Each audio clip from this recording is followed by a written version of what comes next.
And baby, I'm TFC till I die.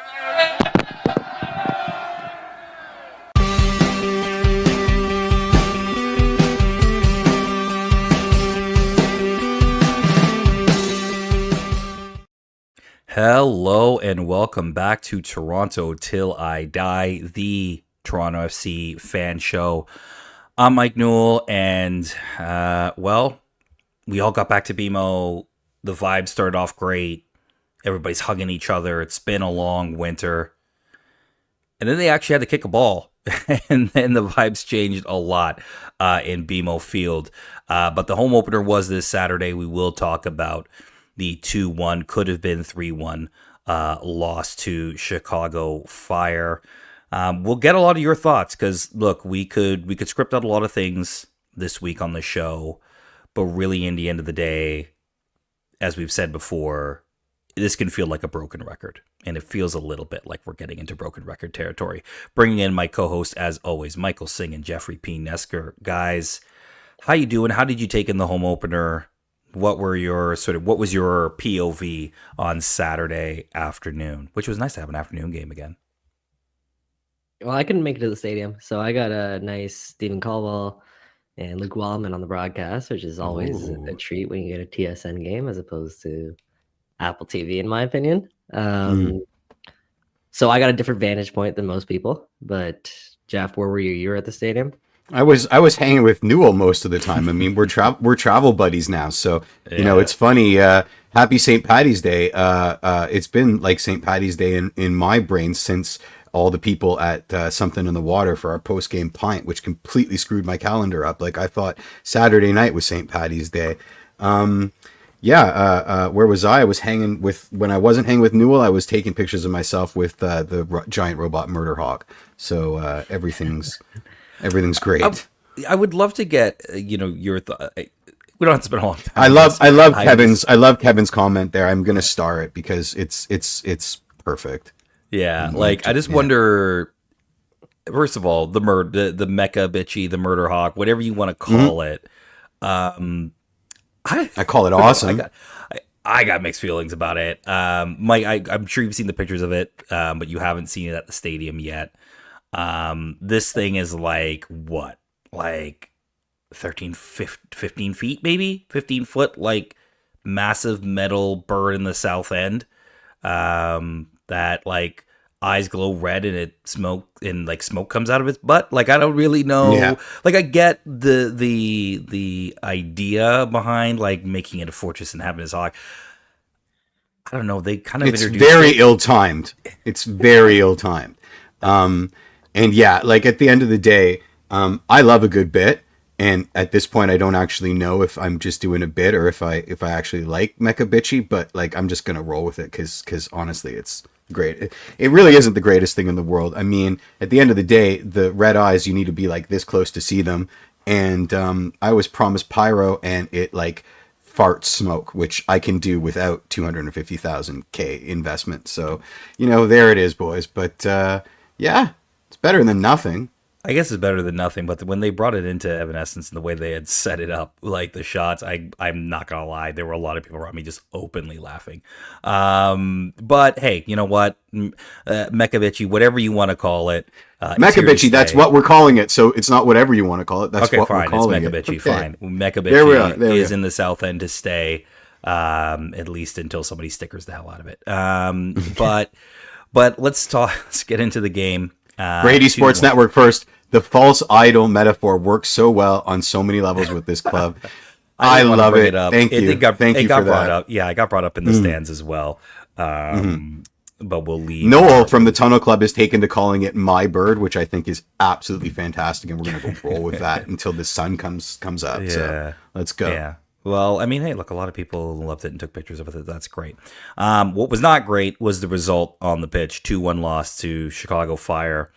Robin Fraser, after the game, seemed to have, like, I don't know, a response that was interesting in a sense that I think he acknowledged a lot of the sort of issues with TFC, but also is still very highly optimistic around this team. And I wonder what you guys kind of think about that, because for the first 30 minutes, really like the first 25 minutes, let's call it, TFC were in control of this game. Right? They get the early goal. It was a beautifully worked goal. I thought on the TV replay when I watched it again that maybe DeAndre was a shoulder offside, but hey, give the attacker the benefit of the doubt. I like that kind of offside call. I'm good with that. And then the wheels just kind of fell off. One thing went wrong and the wheels fell off. I just wonder what you guys are kind of thinking about, not just this game, but like I think in context, because this seems to be a trend with TFC right now. 20, 30 minutes of good football, or at least okay football, and then things just kind of fall apart when the first thing goes wrong. Mikey, we missed you last week, so we'll get you first on this one. Yeah, for sure. I mean, I thought it was the best 20, 30 minutes of football this season from Toronto FC. I thought they played with purpose. I thought there were different patterns in their attack, especially, one of the midfielders going for more of a, I guess you can call it an underlapping run. I would think we saw that pattern a couple times. It was different than what we're used to. And I thought there was a little bit more link up and flow in their overall play. They were confident on the ball. Chicago was a mess early on as well. I mean, that's definitely part of it. But playing at home, I think you saw that the team wanted to play a different style of football.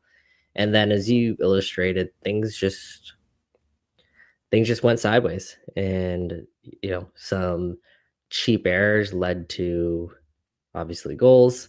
Goals, by the way, which I think Sean Johnson would probably want back, and probably on both of those goals. But nevertheless, it was chances that could have been prevented, wasn't prevented. And from that point on, that 20 to 25 minute span that TFC had, they were unable to really refine that, despite some somewhat positive play towards the end of the game when they're pushing for an equalizer. But yeah, overall, I mean, you look at the season as a whole. I was harsh after the 2-2 draw against DC United, if you can call Mike. Yeah.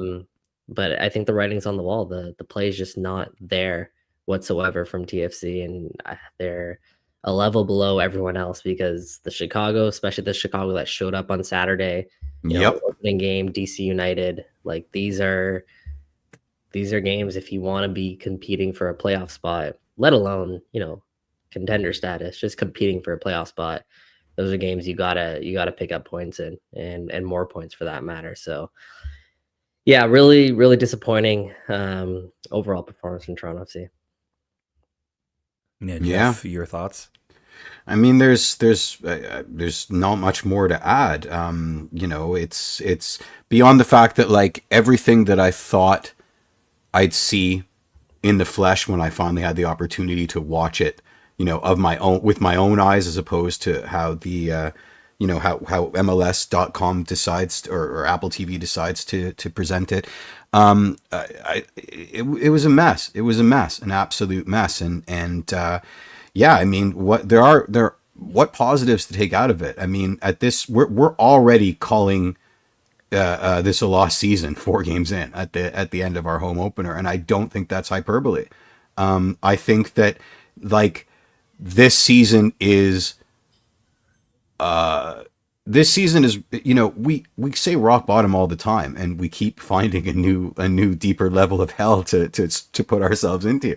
I actually think that this is the worst TFC team that I've ever seen, and further, like they can't stay. They can't stay. Well, there were some really bad ones back in the day. It's. I know, but it's up there, and it's a different league now, and there's a standard of quality across the league that and we've been to the mountaintop already, and so context is everything. But like this team is like it's not a soccer team. Like we can't play 90 minutes of the sport that we're professionals at. Like that's a serious institutional crisis. Nobody can stay healthy. Like that's a serious institutional crisis, to say nothing of the fact that like the concessions are up on average 20%. Like what is happening here? Like it's just all bad. It's just all bad. There's the business, and then there's football, right? Like those are two very different things. We can get to that in a second. Equally garbage at present. Like it's just there's no rainbow here. Like there's nothing. There's no life preserver to hang on to. Like it's just I thought I'd get less mad with some sober second thoughts. But I'm actually more mad just because, moderating the WTR comments today, there are still people that are pulling the play Insigne, surround him with good talent nonsense. Like, there are still people that aren't like on a TFC blog, like taking time out of their day, to apparently talk about a team they support, but by evidence of the comments, they don't watch them. Like, it's just, it's maddening. It's madness inducing. Would you guys say this is the worst TFC team of the post Greg Vanney era? Absolutely, without question. Fair? I don't know that the start of that 2022 season, with Bob Bradley, that was rough. I mean, what sucks is that we can't answer that question because we've got so many examples of absolutely woeful TFC sides over the last 5 years that we actually don't know. Like, we really do have to do the math. No, I would say the start of the Bob Bradley era was probably the worst team, like just talent. Why? Because this team has talent. I think the thing about this team that I think frustrates a lot of people is this is a team, and I've said it a couple of times, this is a team that's got a lot of grinders. Like, guys aren't going to necessarily give up. They're going to give you the best effort they can. They're grit grinders, but there's no sauce on this team. There's no sauce. There's no sauce on this team. The base level of quality is not competitive. It's just not. And I wonder, and Mike, I would love to get your thoughts on this too, because you covered the league from a journalistic perspective. Like, if you're looking around the league right now, and this is 4 games in, so again, I'll get back to Robin Fraser's comments about why he might think things are optimistic, or at least he's optimistic about some things. Sure. But 4 games in, and you look around the league, and obviously, and I'm not even looking about the top. Don't worry about Vancouver. You're not Vancouver. You're not San Diego right now. Don't worry about them because you got a long way to get to there. But you start thinking we're not San Diego. My God. Yeah, I know. How far we've fallen. Hey, they're starting well. Yep. But if you're thinking about New England, if you're thinking about a team like SKC, even the Galaxy right now, they're on the same amount of points. They haven't won a game yet. Now, granted, that might be salary cap / injury issues, but still. No, it's the Marky Delgado theorem. You release Marky Delgado, you miss the playoffs the next year. Vanny should know better. I'm sorry. This is the second time. Teams also start traditionally slow when they're in cup competitions too. Yeah, because they focus a lot on cup competition. But you're looking at the bottom of the league right now, and you're kind of looking around and say, look, we're in that mire right now. I think we are technically bottom of the East on maybe goal difference, because we've conceded 10. Are we arguably the worst team in the league right now? Like, is that an actual thing that is a real thing that we can say? I think the last time Sporting Kansas City won was in December 2024. So at least we're not that bad, but we're close. When was the last time TFC won? TFC. God, I don't know. Maybe You know what? Maybe we are the worst. Take it back. There we go. Did we win in September? I think it was late August we last won. Wow. Let's all buy some SKC kits and switch allegiances. No, I mean, through 4 games, I don't know how anyone can argue otherwise. If they're not the worst team, they're bottom 2 in the league through 4 games. And look, it's beyond that goal difference that you mentioned. It's beyond the fact they've conceded 10 goals through 4 matches. You just watch this team play, and it is, like you said, there's no flair in this team. There's not many creative ideas. There's the middle of the park for Toronto FC. I'm not just talking just midfields. I just mean the spine of the team. There is nothing being created in the middle of the park. Mm-hmm. Everything that's coming through Toronto FC is coming through Bernadeschi, or, by the way, I got to shout him out because he's having an unbelievable start to the year, Tyrese Spicer. Yeah. Those are the only 2 avenues right now where Toronto FC are legitimately creating chances. And they got to figure that out. They have to figure out a way to get something more out of this team through the middle of the park. There's no connection. There's the amount of touches right outside the top of the box. In the middle of the park, I could probably count it on one hand the amount of touches TFC have in that area of the pitch. There's just not enough. They're becoming predictable, and we've seen this becoming. it is. Mhm. Yeah, it is. It's tough to watch right now. This team with the ball, at least there's effort there. That you can't fault them Yeah. for effort, which is fine. But at a certain point, you got to offer a little bit more going forward. You have Well, to. okay, but like, talk to me about that first goal, right? Because if Robin Fraser comes out in a post game press conference and he asks the question, the first thing he says is like, "I'm really optimistic about what I saw today." Like, clearly, what he saw was that first 30 minutes, and not saying he's throwing out the rest of the 60, but he's probably looking at the first 30 minutes saying like, if we can get that extended to maybe 70 minutes, maybe we win a game or two, like, because the first 20 minutes, now, yes, Chicago were a bit of a tire fire to start the game, but like those first 25 minutes, like TFC were moving the ball, they dominated, they were pushing Chicago back into their own half.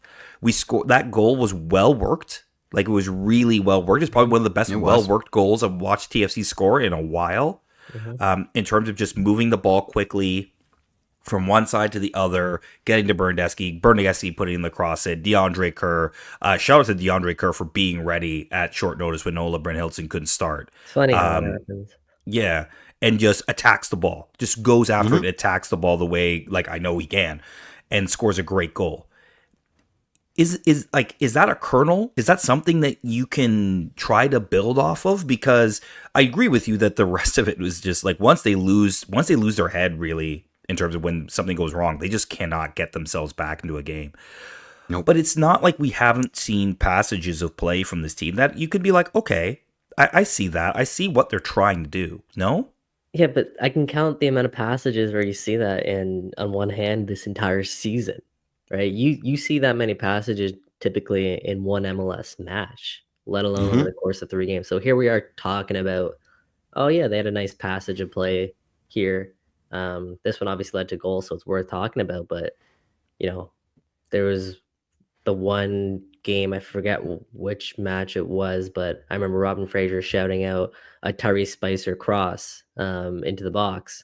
Like, okay, like that is a play that should happen 5 times a game, and that's got him excited. I just think the bar is really low right now with this club, and I think the exact quote from Robin Fraser, which you're referring to, is it's the most optimistic he's been with this team so far. And I think that's fair. Like, it's not not accurate because it was probably their best overall performance, but man, playing at home for your home opener, to just go like, the messaging, there's such a disconnect right now in the messaging, right? The way that Robin Fraser is relaying that, and he has to. I get it. Like, there's 4 games into your tenure, you can't really just go out and blast your team. But like, the fans, you got to realize, you got to take the temperature of the fans. Like, they're not buying it.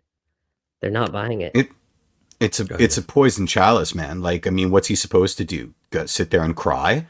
I mean, will that satisfy TFC Live if, like, they'll be like, okay, we agree. Like, he's not going to do that, and we shouldn't expect him to. Conversely, do we cancel all press conferences?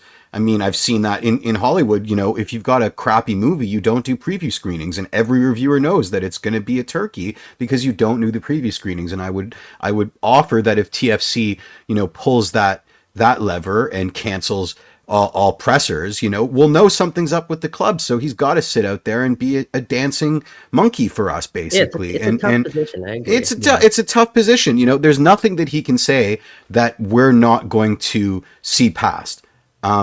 So either you don't put him out there, which has its own negative connotations, or he does this little dance, and we just, I think we need to apply this to everything. Like, we cannot hold. Like, the front office is going to say a lot of BS, a lot of BS, a lot of talk about 2026, a lot of talk about trusting the process. We know it's all a word salad. We know it all goes away if they start winning. And because we're losing so woefully and so absolutely, we're going to get this nonsensical word salad all the time, and it's just, yeah, it was a bad analogy. I'm sorry about that. Let's never use that one again. I couldn't find a better word. I apologize. It was coming from a good place, so sorry. But we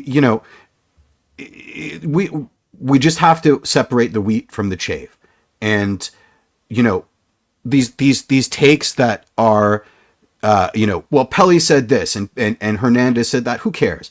they're going to say whatever. They're going to just toss out verbal diarrhea, because at the end of the day, this team is broken. They're not going to tell us what we maybe deserve to hear, although I think that's a bit spicy. But they're not going to sit there and start crying in front of us, and it's insane to expect that. So relax, everybody. Yeah, I mean, like, I get people want the truth, or they want people to speak their mind until they actually speak their mind. And then you're like, whoa, wait a minute, right? Like, trust me, if these guys got to speak their mind, I think half of you would be like on their ass for speaking their minds. Like, you just, they burn our retinas out. Yeah, so exactly. I think you gotta toe the line there. Sorry, Mikey, I think you want to jump in there. No. I'm good with that. But just like, I just feel like surely there's like a middle ground. Yeah. Well, there's people that are like, well, we haven't heard anything from Insigne's camp. It doesn't behoove Insigne's camp to say anything right now. They're like, we haven't heard Insigne's side of the story as to why he's being, ostracized from the club. Who cares? Like, we support TFC, not Lorenzo Insigne, and right now they don't want to get them. Like, both camps do not want to open themselves up to litigation. That's how bad it is, right? Like, we're seeing both camps go through the motions to avoid making themselves exposed to a lawsuit from the other camp. Like, this is a divorce right now, Jeff. How did we start talking about Insigne again? Well, it's just because everybody the fan base is baying for more information, and they think that they deserve this information, but we don't. And in the grand scheme of things, that the world doesn't work that way. Do you want me to just stop talking? Do you want me to, leave? Like, what is there more to I'm so frustrated. I don't even know what to say anymore. I just want to swear. I'm going to be the guy that starts crying in front of the press conference today. Like, okay, let's jump on this. Our friend from Touchline TSC asks, and sorry, Jeff, I know this is normally your role, but I'm going to just jump in here because I want to talk about thoughts on the redundancy of the midfield. Mike, you kind of talked about the midfield earlier. About how weeks, and then you weren't talking about the midfield, just about the midfield, you were talking about the spine, but a lot of people, when they think spine and midfield, they think midfield first. Huge part. Right? And I think, like, yeah. You have no idea how right you are. Yeah. Our friend of the show, George, texted me after he got home off the train, Mike Newell, and he said his wife looked at him with, and she said, "Oh, you've got the my team sucks face on." Yeah. Yeah, I had that one too. Podcast listener, Dane with an all-time comment saying Jeff comes home and his wife says, "How was work?" and Jeff then talks about Insigne. Yeah. That's so good. But like, we'll talk a little bit here just about the redundancy of the midfield profiles, right? Because let's see, you've got Davy Flores, you've got Matty Longstaff, you got Alonso Cuejo. Those are your main sort of four. You can mix in Kosi Thompson when he's not playing a right wing back role, which he, I think, struggled in a little bit on Saturday. But he had Bomba in his pocket. We didn't see a lot out of Jonathan Bomba, and I think it's important to recognize that. Fair.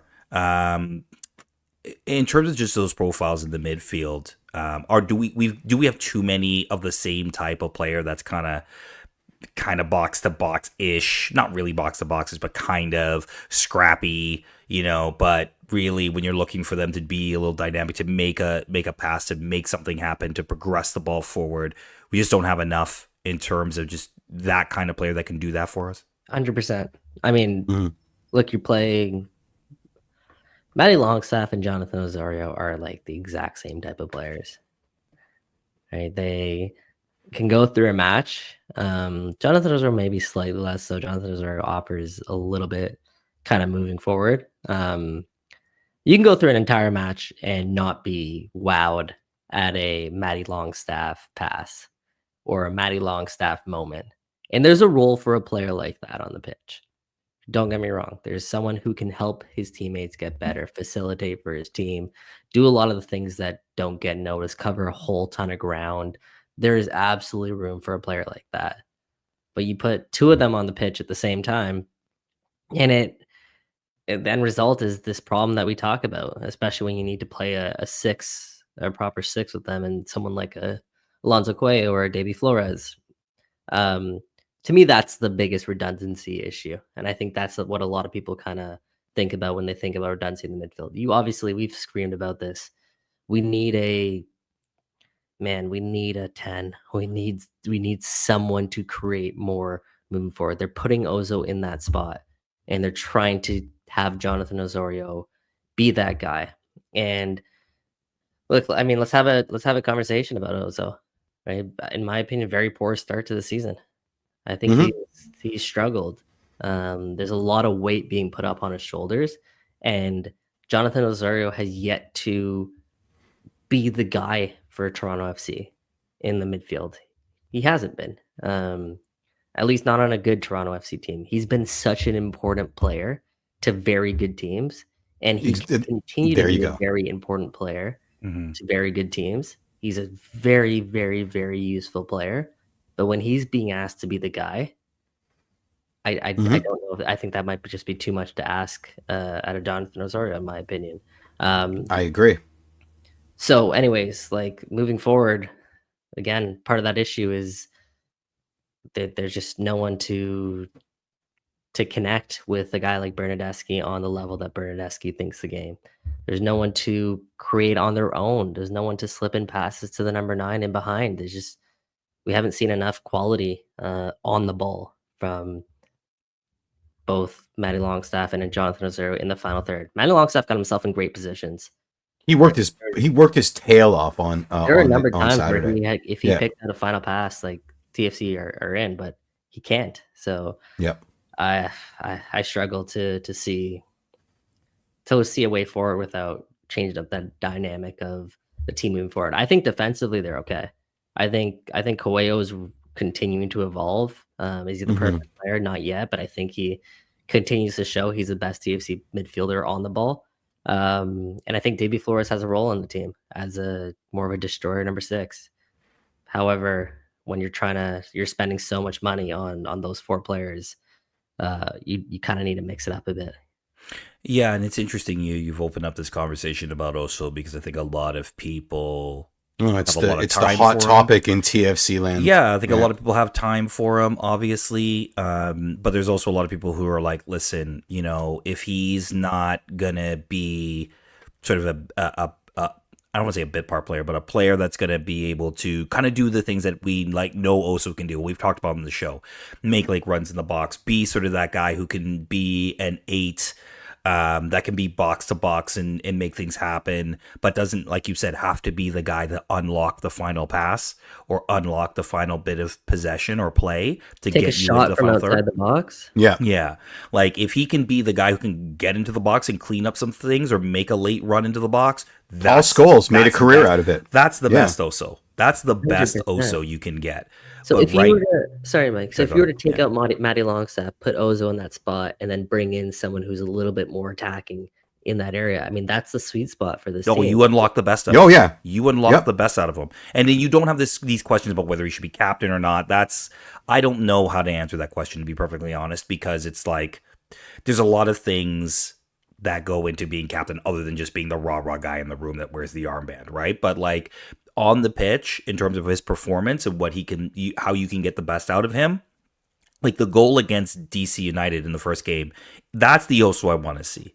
Oh, That's yeah. the Oso that gets into the box and can get things out of nothing or like a scrappy chance and he can put it away. That's Yep. the best kind of Oso you can get. So I do agree that you need number 10, which is funny because we ran out a really good number 10 a couple of years ago. Let's not be binary about that narrative. I'm sure But like- Paul but like did I enough think- to get himself booted, but Yeah, but I eat mean, it like or I whatever the think case I may be. think there is a case here to find, and I don't know if it's a DP.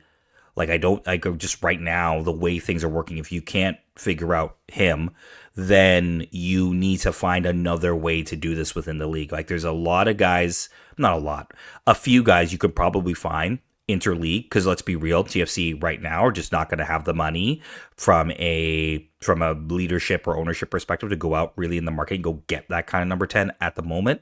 That could obviously change by the summer window depending on what happens with him, but if you can go and find somebody in the league that can operate in that space and help you out for a while, again, as a player that once you get the guy can kind of play in a supplementary role with you, then now you might have something here. Because I looked at those 30 minutes and I watched it again on Sunday, and there were some things to like there, but it's not enough, as you mentioned, Mike. It's just not enough to sustain you throughout a season. Totally. I mean, that's the bare standard to be dictating a game at home against the Chicago Fire, who came in, especially their performance through the first 3 minutes, not sharp at all. Okay, Jeff, you kind of brought it up. So I'll throw the point out there because it is a main talking point for Toronto FC. Jeff, I'm gonna guess I know your answer to this. Lorenzo Insigne, he's been training with Toronto FC. We've seen it, right? Him Insigne, yeah. The Voldemort. We'll call him Voldemort from now on. Yeah. Thanks for the beer turts, by the way. It's good to see you. Given TFC struggles, do we think that there is a pathway back into this squad for Lorenzo Insigne? Is this my question? Like, he's training with the team. He's training with Absolutely. I think he's training with the team for legal reasons. If he's not invited to training or if they do any shenanigans, his agents are going to sue TFC and have upper hand in that thing. I don't doubt it. I don't think this team has the mental and fiscal fortitude to not. I mean, the pressure is on, whether it's from Bizarro World or not. It's there, and I do think that, the clock is ticking as to if the ends justify the means for buying out Lorenzo Insigne. And with every day, it becomes less and less viable. I mean, Mike, can you tell me if they buy him out right now, do we get the DP spot back? Yes. But that is like a couple weeks before that becomes, before we turn into pumpkins on that regard? You'll always get the DP spot back. What you won't get is the cap relief. So is whatever it is this year, I think 760,000 on the cap. Don't you get like a prorated relief if you do it after the summer transfer window? It's halved, or is that MLS old MLS rules? No, I think you still have to pay the full amount. You're still on the hook. So are we already out? We're pumpkins already for cap relief, right? Like it's we're not. Like, that's worth pointing out. We have just over 400K in salary cap space. You use that halfway through the season in the secondary transfer window, you can technically bring in another DP if that is right, where we do get where we can buy him out and we can replace him with another DP. You get the DP spot. You get the DP spot. You get the DP spot, but you won't get any cap relief. Yeah. Solution. However, I mean,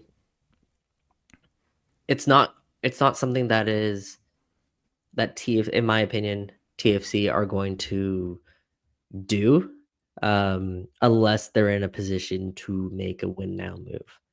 And if the team is not in a position to win now, I have a hard time imagining that they're going to do that in the summer, spend the money to buy him out, pay the full amount unless he concedes some, to just go and replace him, because you do have to replace him. They might have Richie Larea. That might be a loophole. But regardless,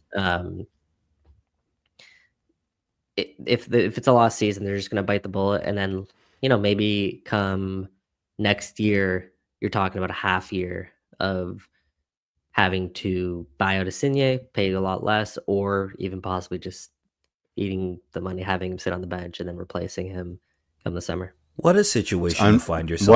What a cluster F! Unbelievable. Unbelievable. I'm sure.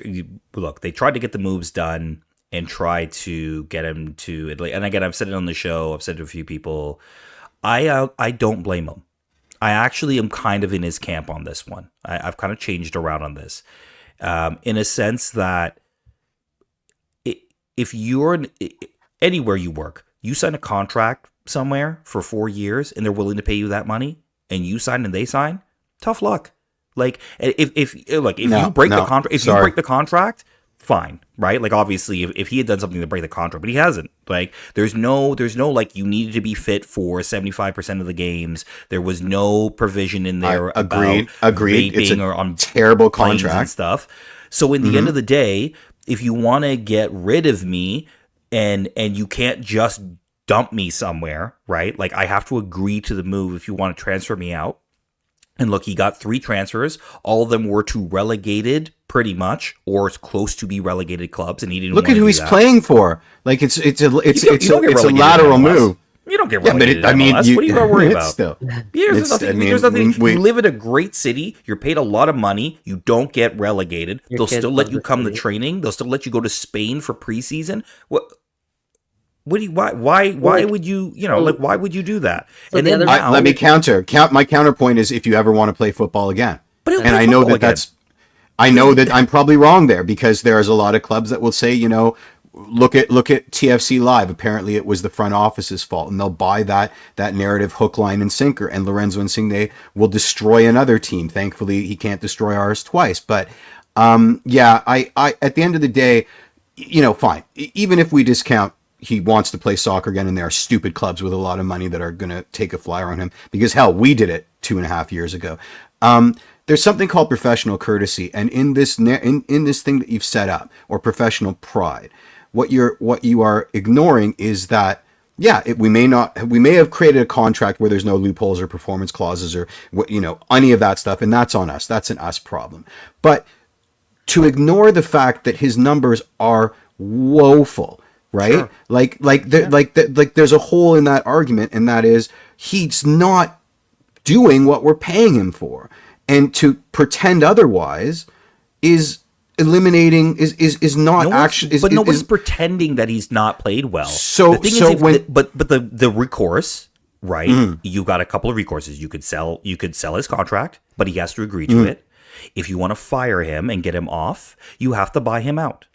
And I absolutely agree with you. This is the reality of sports contracts. It's the high school jock being really mean to his girlfriend so that she dumps him so he can take somebody else to prom, right? And it's not working because he has all of the power in this situation, right? Like we're not going to do it. Bad language isn't going to do it. Leaks to the press isn't going to do it, right? Like we tried that. That was the Hail Mary move at the beginning of the season, was painting him as Lex Luthor and hoping that the court of public opinion would finally sway this guy to get off the wall. And it didn't.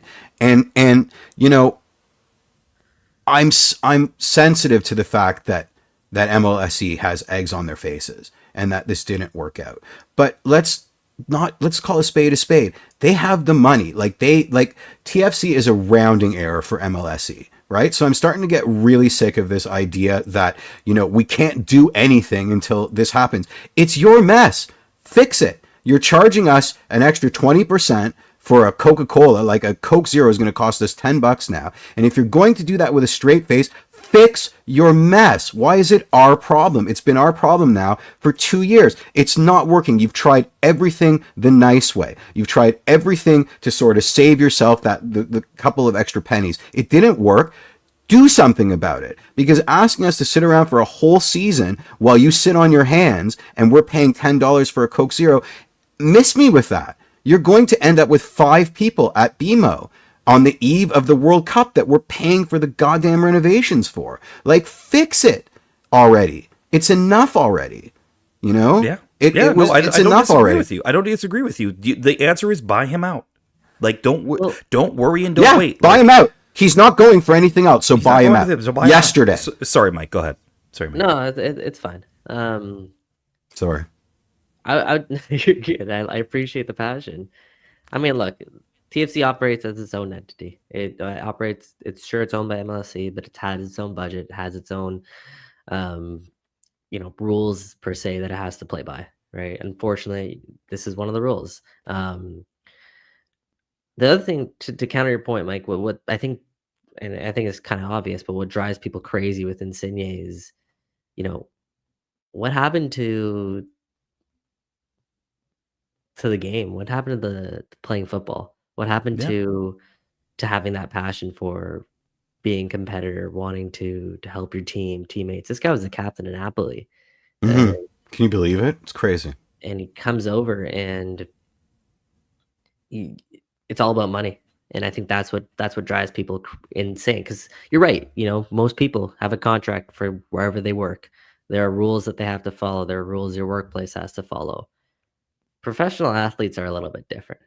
Professional athletes, they are different. They're in such a privileged position where they get the opportunity to play a sport that they love, that millions of people love watching them play. They have a dream profession. They get paid a ton of money. And for them to then exploit that, that's the part I can't agree with. From a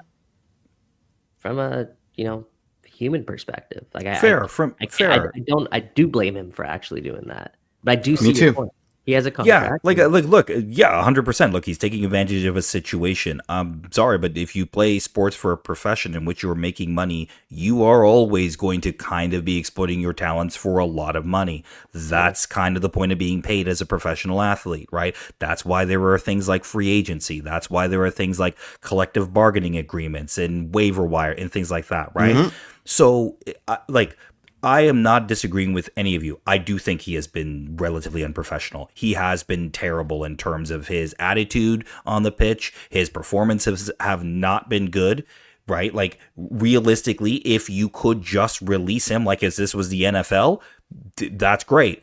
This is not the NFL. No, you can't just drop him, right? And at a certain point, as you said, Jeff, and I agree with you, it is MLSE's messed. He's messed. It's not my problem. It's a you Jason problem. Hernandez's problem to fix, right? Like, yes, fix it. Okay. Bill Manning made the signing. And like he has said this on record. Like, Bill made the signing. This is Bill's baby. Fine, but someone has to shut down this. the club. Then shut down the. If Bill destroyed the club, then delete club. I mean, how much longer are we gonna? But how much longer are we gonna carry water for incompetence? Like, fix it. You have money.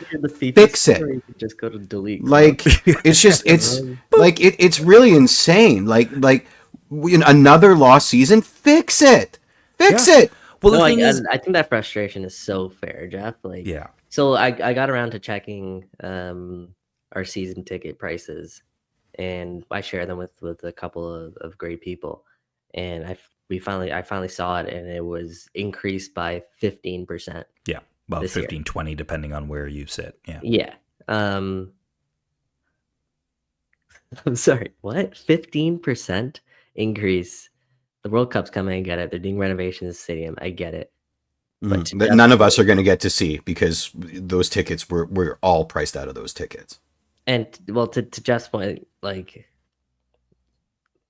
it's definitely has a lot to do with the amount that they're paying Lorenzo Insigne. 100%. 100%. They just fired like 10% of their staff. Like, it's craziness. This is crazy. So you're asking the fans to pay for your mistakes, right? To take on the burden of the club. It's been a lot of take from Toronto, from what I've gathered, right? Yeah. I don't know how. I mean, it sounds like concessions went up. What you said, 20%, Jeff? Obviously wasn't there. I don't know what the prices were, but obviously an increase in concession prices. That's another thing. It just, again, it's a lot of take, and there's nothing right now that at least I know that they're giving back much of. Right? There's no product on the field that is is giving back to fans at all. I don't hear about too many initiatives, at least. Like, there's tough. It's tough to ask people for more money and then continue to put out the product that it has. I don't know. It's not trending well. It's no. And look, your ticket prices are going up. I work in ticketing. Your ticket prices are going up every year, no matter what, unless things are really, really bad. I don't think that necessarily is always tied to salary in players, but I would say that if you are a fan of this club, what a lot of times, new regimes come into a club and they ask you, hey, don't hold us to what has been done in the past. Give us a chance. Give this new coach a chance. And we are, right? I think we're trying to give Robin Fraser a little bit of benefit of the doubt here. I mean, but you can't ask fans to turn off the last 5 seasons. It's not going to happen. You can't. Like, I know those are different coaches and there were different GMs and sporting directors and all that kind of stuff, but all they're doing is asking us to do things. Like, that's the theme here. It's on us. You have to do this. You have to do that. You're supporting this club wrong. This club is a garbage fire. Like, we're supporting it right. We've had enough. You know, like all of the good vibes. It's been 5 years. We've done backflips. Like the three of us on this show have twisted ourselves into pretzels, preaching patience, put the panic button away, this and this and this, new system, you know, transfer windows, the vagaries of MLS. The fact of the matter is that right now we are staring at a very simple equation. We have a cancer on the team, and there is a fixed number to rid ourselves of it. Why are we discussing this? Do it already. Like, it's so stupid. Do it already, because nothing else moves until this is done, right? Like, all of this word salad, all of this other stuff is meaningless. Do it already, all right? Like, it's as simple as that. And they're not. And we're sitting here trying to figure out ways to be patient. I don't want to be patient anymore. Do it. Do it. You should have done it yesterday. It's enough already. Yeah. I mean, yeah. And that's why Robin Fraser's, I think, comment sparked what it sparked, because you're right, Mike. Like, I don't think what he said was wholly wrong in terms of the actual, like, if you just look at the context of what he said, it makes sense. But I think what it reeks to a lot of people, and Jonathan Osorio's comments earlier in the week as well, I know some people jumped on that. But stressing patience, right? Yeah, stressing patience, and that this is going to be a process. He is right. It is going to be it has to be. Like, what else can it be, right? Yeah. Like, you know, but fans are they're talking about, like, this process that we started in January when we went to Spain and started camp. Fans are thinking about, you know, the time when in 2021 when you blew a 3-goal lead, and like that's not going away for fans. It's completely different players. I understand that, but that timeline, that the decline of this club from that point to now, I think has now finally, I think, reached the boiling point where people are like, what are we doing here? What exactly I feel are it we actually everywhere? Doing? And it shows up in the stands, right? You look at that home opener audience, that was probably the lowest home opener audience I've seen since they've done the renovations to put the second deck on both sides of the stadium. Like, seriously. Like, I can't remember a home opener that wasn't at least mostly sold out and partly papered, right? Yeah. Like, they couldn't even get the papering done, right? And like, that's just the sentiment of where TFC is, not just in the you know, in the TFC sicko community, but also in the general of what this team is, which is right now nothing. Yeah, it's nothing right now. No one thinks about the team. I met people that I work with that went to the home opener. They didn't even know it was the opener. They were like, "We just got these tickets last minute for like $20, and we went, and we didn't even know it was the home opener until we got there, and somebody said it was the home opener." Like, that's just where it is. I wouldn't be surprised if this is the worst ticketing for Toronto FC in at least since before 2015. Well, that's what I'm saying. Since the renovations were done, yeah. Right? Like, I wouldn't be surprised if this ends up, like, as a season as a whole. I wouldn't be surprised if this is. Yeah, I mean, obviously, look, winning changes everything. If this team somehow starts going on some kind of miraculous run that we just do not see coming at this moment, of course that changes everything. The mood, the vibe will change for a lot of people, and we'll be on this show saying, "Oh my gosh, like, look at the turnaround." If they trot Renzo out there, it's an extra 5,000 Napoli fans in the stands, right? Like, this is why I'm so worried about. No, you know what I think a lot of people are worried about that is that he comes on and he actually plays well. That's it. And TFC are start to win. That's the scary part. What if he comes on and he's actually just like to prove a point, just to F around and prove a point? When he's on the pitch, he performs well. For the most part, when he plays, he hasn't been available for TFC. He's a great player. We know that, but his heart's would that bother you? I think Robin Fraser is a big enough man to not to be humble about it, and I think if it, you know, he's not coming back. Like, we're not re-upping his contract, so, you know, if he comes in for whatever nefarious reasons and starts playing lights out, you know, I don't. Who cares? Like, it'll never amount to tipping the scales for all that we've had to endure, but it might be like a nice little thing to have as a treat as he's halfway out the door. I just think, look, if he plays well, he plays well, and you just got to throw your hands up and be like, fine, and like, look, you'll be happy the team's winning, right? But it just be kind of sucks for Robin, as you said, Jeff, before, right? Like, in a sense that it kind of undermines the decisions he made earlier in the season, right? And like, now he's got to play him. Does it really though? Like he's so far outside of the like he's an island of himself, so he plays well. Cool, awesome. Like, you know, put it on your trading card on your way out the door. Like he's Robin is smart enough that he's sort of working in tandem with the guys that he wants, and that obviously doesn't include Lolo. So I think, you know, there is a certain margin that allows for the clubs doing shenanigans in terms of bringing him back in because the attendance has cratered, or they need won't bring to him sell in because of attendance. That's not why they would bring him in. I think that might because be they think it would be a footballing reason. They think he might be. I don't think he comes back in. I don't think so either. Personally, I think they are done. I think their clear message this season was the power shifting back to Toronto FC, and if they go back to Lorenzo Insigne, that's just the ultimate. All right, you're so much bigger than us. You're so much. We need you. Yeah. Like, please. Yeah, I don't think it's going to happen. I don't care what you're at. I hope it doesn't happen, but I never say never. This club puts their foot in their mouth often.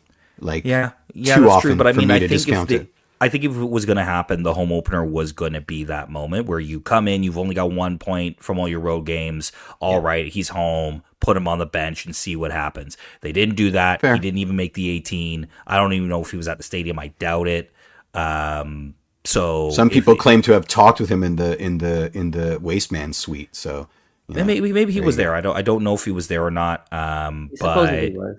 Yeah. But I mean, if that was going to be the time, if you're going to do it, that was going to be the time. So we'll see. Yeah. We'll see how this all shakes out. I mean, this weekend they go to Red Bull, historically not a great place for TFC to go and play. And so, yeah. And then after that, it's Vancouver, who are unbeaten. Go Vancouver. So I mean, like at the end of this month, they could end essentially a month and a half with 1 point. And that's a realistic thing. Sure is. Yep. Ooh, boy. Okay. We got good old Inter Miami waiting for them down in Miami. After that to start. Yeehaw. Yeah. This stretch is going to be. This stretch could be really rough. TFC fans, hang on, because it could get rough. Gents, I think we should end it there because I think we've ranted enough today. Any last thoughts for you guys before we hop off? If I speak, I'm going to be in big trouble. I'm glad you guys didn't yell at me because I'm just screaming. I mean, it's going to. I'm going to enjoy doing this pod with you boys this season because it's just so bad. Like it's a different level of bad, eh? Jeff, we've done bad. We've done a lot of bad. 10 matches in a row. Yeah, but this is like a new planet of bad. This is another universe. Like in the multiverse of bad, we've discovered like a whole new ball game. Like it's just so multi-layered, man. Yeah, well, you know, and it's all terrible. Like there's no, you peel the onion, it's just like layers and layers of dog crap. Like it's all bad. It's so terrible. Like I don't even like Alonso Cuejo anymore. I'm actually like I criticized him on Saturday. I was like, whoa. I did. He can't play 90 minutes. Like you're a professional footballer. I have no patience for this anymore. Like you know, maybe he'll develop in 2035. Sure, but like who care? Who will care? You know, these guys have to perform. Alonso, and I'm sorry. That kid's a stud. He's gonna be really good in the league. He already is a good player. Yeah, for Vancouver. For Vancouver. He said, you know, but he opened the season by saying, "I want to prove myself as one of the elite players in my position in MLS into that. He didn't say he was going to do it like right now. Yeah, but how much longer do we have? Another 28 years until he develops into something. He'll be like 65 at that point. Like, you know, listen, I want to end with this. It doesn't even bother me, and it should have bothered me. It bothered me for a second, but have you watched the MLS Drive to Survive thing yet? No, I haven't seen it yet. Good, because we're in it for 1 nanosecond, and it's Lorenzo Insigne going, Abbiamo, completely out of context, and that's it. That's the entirety of TFC's appearance across 8 episodes of that show. That Greg Vanny's in it like 1,000,000%. He never mentions TFC once. That's what.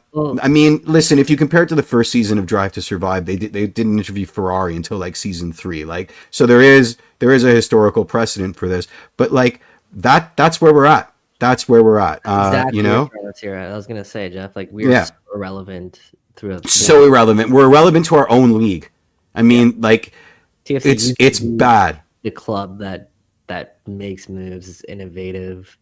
We dug ourselves. Toronto FC dug themselves a 5-year hole with the rounds of Insigne signing. That's just And here's the scary part, guys. I really, yes, the context is slightly different, and the layers, as you said, Mike, are multifaceted here. But this really feels like we're entering the 2011s, 12s, 13 years of TFC, where there was a party. Well, there was a party at the beginning, and for us, and that was winning a cup and being really competitive. And then there was a little bit of down period where everybody's like, okay, well, if we do this and maybe we get this person, then it'll be right. And then we get to the point where it's like nothing. There is no sunshine, though. Everything is gray. I remember those times. Those times were bad, like really bad, like to the point where, like, I know, there were people like who basically didn't come back, right? Like they'll follow here and there, but they just were like, "Fuck this, we're done." And I think we're gonna get flagged on YouTube. we're getting close to that. We're like, I felt it at the home opener. It was palpable. It was palpable in the sense that there was just a lot of people who know this club enough to say like, ooh, this feels kind of hopeless. The vibes were terrible. Like it was bad. I see that and I hear that, but like the difference being is summer 2026, that contract's out the books. There actually is some sort of light at the end of this really, really dark. But do you trust the people in charge to make the right decisions to get that when that contracts come in, whether it's this season or in 2026? Do you trust the people that are in charge right now to make that happen, to like really make that money count? I think Jason Hernandez is an incredible mind, and I think there are some good people in the room. We don't know yet. We don't know. We don't know. We're like he's playing pickleball with both hands tied behind his back. That's fair. Right. Yeah. So until the anchor is released and we can start, moving in some direction again, I think it's unfair. Listen, he may get the short end of the stick here because patience has run out. Like he may have to wear this failure in the same way Terry Dunfield will probably never coach again because he came up for the club at its darkest time and now he has to wear that like a cheap suit. And I do think, Jason Hernandez may not be able to surmount the stank that's on him by sort of being a warm body in a really, really crappy seat, drinking from a poison chalice right now. But I reserve all, I think he's fine for now. Like, what is he supposed to do? We've got 2 toothpicks to attract players with, right? And he managed to get a bunch of guys on loan. That's amazing. Yeah, I mean, look, there's a lot of flexibility. The one thing I'll say, and not making my comments from earlier, I won't repeat them earlier the show. Man, Theo Corbin is making me look really bad. Yeah, he's a disaster. Really yeah. That is. No. I don't know. He doesn't seem to have like on FIFA you have like a sprint button. He seems to be missing his right trigger seems to be broken right now. I don't see him blowing back like I thought he would. There's something off there, and I don't know, his decision making is not great. Well, like execution, like he keeps trying to switch play, and like the ball gets cut off by like not even a fullback, like the center back. He keeps trying to go crossfield to Bernardeschi, like he doesn't have the range to make that pass. I guess. I mean, I don't know. He looked great during preseason. He looked electric for the one game we saw in preseason. Yeah. Greg Ranjinsing looked really good in preseason a couple years ago too. That was a crazy. Long live Greg Ranjinsing wherever you are, sir. All right, let's wrap it up there. Thank you for watching another Toronto Till I Die. We appreciate all of you sickos for being in the room. A lot of comments flying in here. Look, you're all passionate. We are too. This is not, again, we keep saying this every year we do this show. It's not fun to be doing the show when we have to keep being sort of negative like this. Well, it is fun. It's super fun. It is kind of fun. Yeah. But Yeah. you know, eventually we do want to go on like a nice, you know, 4-match unbeaten streak and really talk about great football. But right now that's just not the case. So let's all be miserable together. That's all I want. I don't even care Yeah. about the league. Give me great football this season. Yeah, exactly. Yeah, Just yeah. be entertaining. If you're going to concede 70 goals, at least be entertaining while you do it, you know? Yeah. Yeah. But if you're on- This is my last point. And this is my question for you. I always thought that the 2013 schism was that we loved celebrating the team. They were plucky underdogs, right? We knew that they didn't have a snowball's chance in hell, but they were a fun team until the very moment that they weren't. And that's where that schism was, is that people were like, you know what? We're not satisfied with the game day experience, you know, with the chance. We actually want to see a competitive team out there as opposed to, you know, these. Well, jobbers. I'll tell you what sort of broke things. I remember at that time was, you know, you go into the end of what the 2010 season, 2009 season. I can't remember. I think it was 09 or 10, where you go to New York. You play the Red Bulls, and funny enough, a young, skinny Josie Altidore destroys you 5-0. It costs you a playoff spot. And everybody thought, okay, that sucks, but we've got a nucleus of a team that could potentially go on and do things. And then that team systematically gets torn apart. And you just go and get a whole bunch of new guys in D-row. And that left a sour taste in a lot of people's mouth. And then, of course, eventually how they do D-row with the whole Celtic thing. And yeah. you don't have to go into that. And I think from then on, for the next couple of years, it was just like, what are we doing here? Like, what is the plan? There was no plan. There were people that weren't football people who were running things.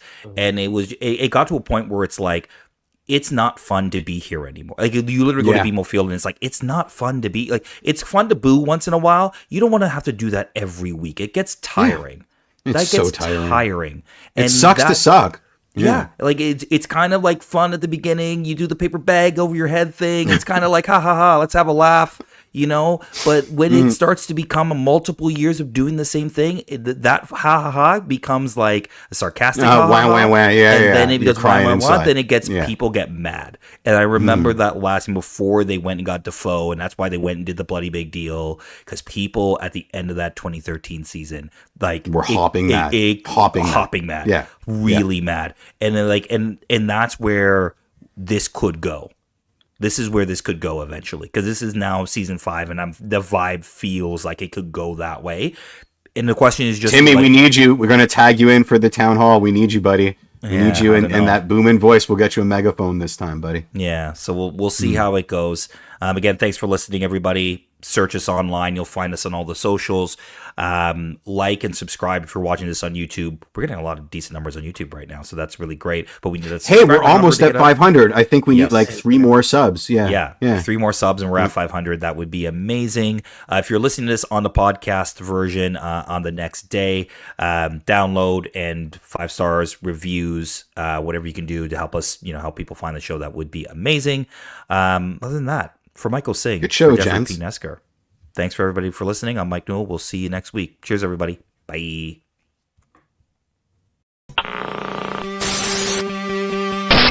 And wait, and baby, I'm TFC till I die.